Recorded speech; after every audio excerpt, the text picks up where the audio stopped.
Hello VR addicts, welcome to my channel. I am Paolo Trianni and today we are doing the review of the Koss Porta Pro headphones that can fit on the Oculus Rift S or the Quest.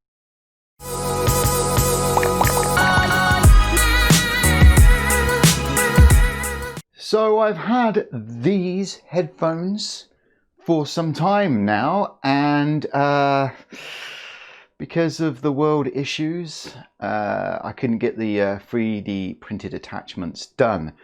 So yeah, that kind of delayed this review for, well, ages. But then eventually the 3D printer turned up and I printed out the 3D attachments, which are here. As you can see, I only had white filament at the time.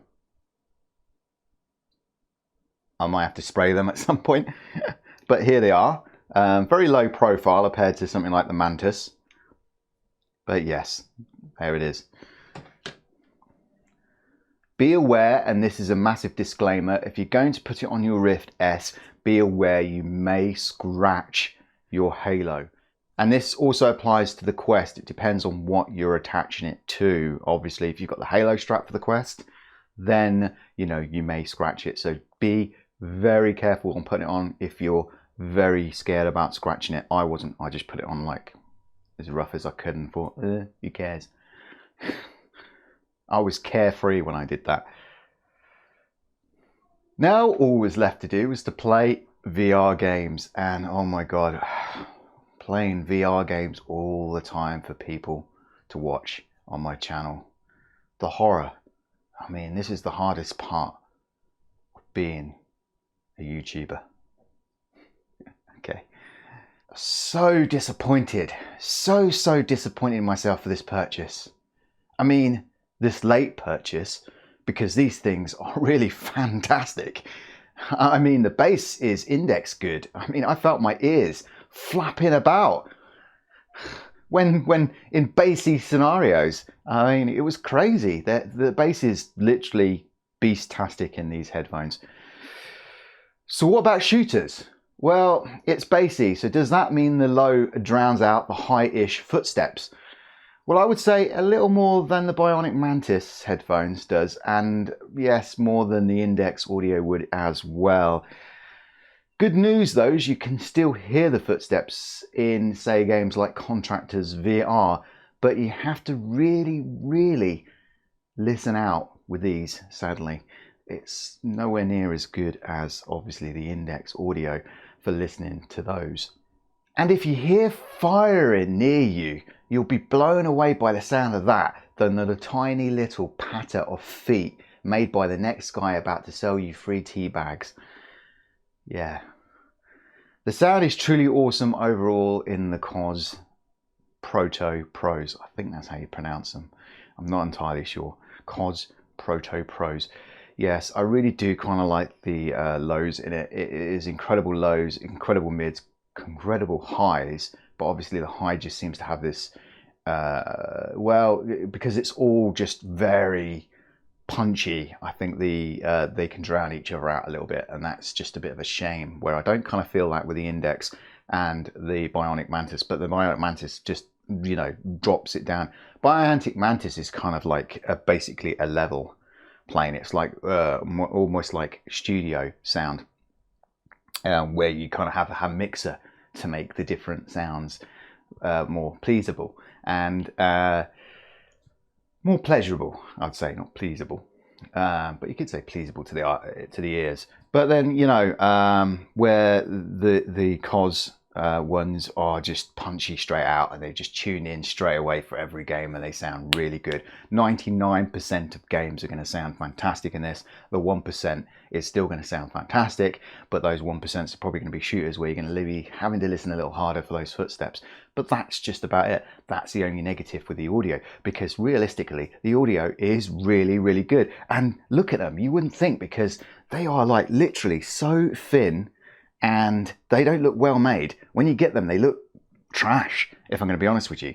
They look absolutely trash and like cheaply made, but wow, the sound you get out of them, incredible, really incredible. Now let's talk the truth here. Sound is only one part of this review. If this was the only part, it would be a winner and a must-have. Sadly though, we now need to talk about comfort. And this could be subjective to each individual and depending on how you mod it. Comfort is like Mike Tyson biting your ears. Okay, that might be a little harsh. Okay, it's like having your ears raped by Edward Scissorhands. No, that's worse. Okay, the PG version. It feels tight to the head, like it's crushing my ears. There isn't much adjustment to do to make it fit or feel right. I mean, the 3D, there is a little bit of adjustment with the actual headphones, but there's not. There's an up and down, and there just isn't much to do with it at all. And the padding is very pathetic. It's like old school flipping Sony Walkman headphone padding, probably even worse than that actually. After long plays, I found I need to take my VR headset off and let my ears rest on my wife's chest whilst my ears bleed over her beautiful bosoms. It was quite bad for long sessions, to say the least. Okay, so maybe I just need to break them in, or they need to break my ears, one of the two. I have had headsets, like audio headsets for flat gaming before, that are very uncomfortable to begin with, but after a month or two of breaking them in, they've become very comfortable. I could wear them for hours. So maybe, you know, that's something I need to do. I obviously haven't tried them for a whole lot of time, and I think breaking them in will work really well. Plus the PLL that I used for the 3D printing will eventually adjust to my ear shape. Or I could play around with the 3D attachments and see if I can get them to fit better. I have already played around with them for quite a while, and it does help to make the comfort more better, but I think I'm probably going to need to do a bit more. I could mod the cups as well, because I mean obviously the thin padding is probably not good enough. Maybe I could put something a little bit bigger on it. Or I could mod the cups with silicone implants. So while my old Bionic Mantis headphones doesn't hold a candle to the Koss Porta Pro in the audio department, it is a lot more comfy for me and easy to put on. The Koss mod is very rigid and hard to put on. So you kind of find yourself not wanting to go back out of it just in case that you have to play around to get it back on again, and that presents another problem realistically. Because who wants to sit there shoehorning a headset back on their head again?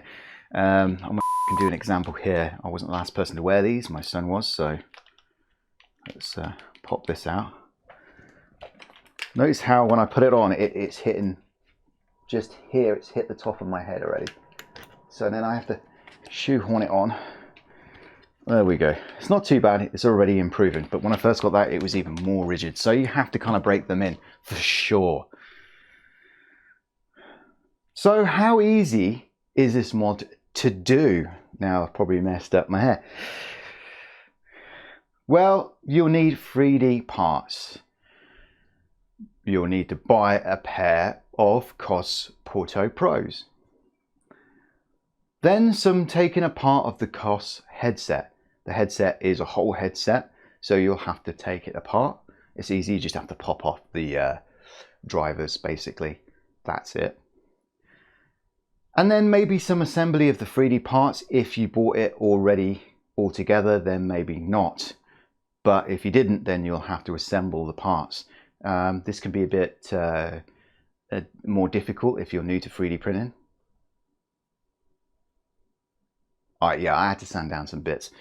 I bought some tools offline for my 3D printer now, so now I've also got some stuff to come in. You also then you have to place it on to your Rift S or Quest, and that could take some jigging about depending on what kind of strap you've got on it. I know some people have got the Deluxe audio strap even on the Rift S, some people that don't get on with the Halo design. So you might have some struggle there, and I tell you something, the Koss is definitely better than Deluxe audio strap audio solution, definitely better. Then you've got some cable management, because yes, you don't want to just have cables all over the place. As you noticed, I see if I can bring this in. I have Velcroed strapped this beautifully and had this cable coming down the back. Cool thing is when you 3D print this thing as well, you do have a little clip on one of them to clip in the cable across as well, which is really nice. And then when you've done all that, you'll have an amazing sound coming from your VR headset, and maybe some discomfort if you're like me. But like I said, break them in. I think that this is definitely going to be my daily driver for my Rift S now. I'm not going to put the Mantis back on, even though they are easy to use and probably a lot more comfortable straight away out of the box. But when you hear this audio, you can't go back. It's a very nice, very good audio. And yes, I'll have a disadvantage of those footsteps probably in shooters, but I'm playing so many games and trying to get so much content out for you guys, I sometimes don't have enough time to go into shooters and enjoy them anyway. I did ask my son, my 16-year-old son was playing Pavlov last night. I didn't ask him about the footsteps because he's not even playing anything to do with the shooting part of that game. He's playing some murder mystery thing with it. And he told me exactly how he felt about it. So this is kind of how the conversation kind of went. Dante, how does it feel? How does it sound? He went, I don't know, it's a difference. Good feedback. So yeah, that's what he said. That's true. I could go and ask him again, but yeah, I think I'll probably get the same teenage response. So yeah, I think overall, great sound and a great option, and they're actually quite cheap as well. So, you know, you can source these pretty cheap as well. I'll see if I can put a link down in the description below of where I may have found these headphones for you to be able to source. So if you like this video, please give me a like and also subscribe because it goes straight to the heart. Hit that bell button if you want to watch more VR content like this, and leave a comment below about anything you may have seen today or any questions you may want to ask me. Join the Discord. Maybe donate or something. I don't know. It would help this channel. Thank you for watching. I love you long time, and ciao.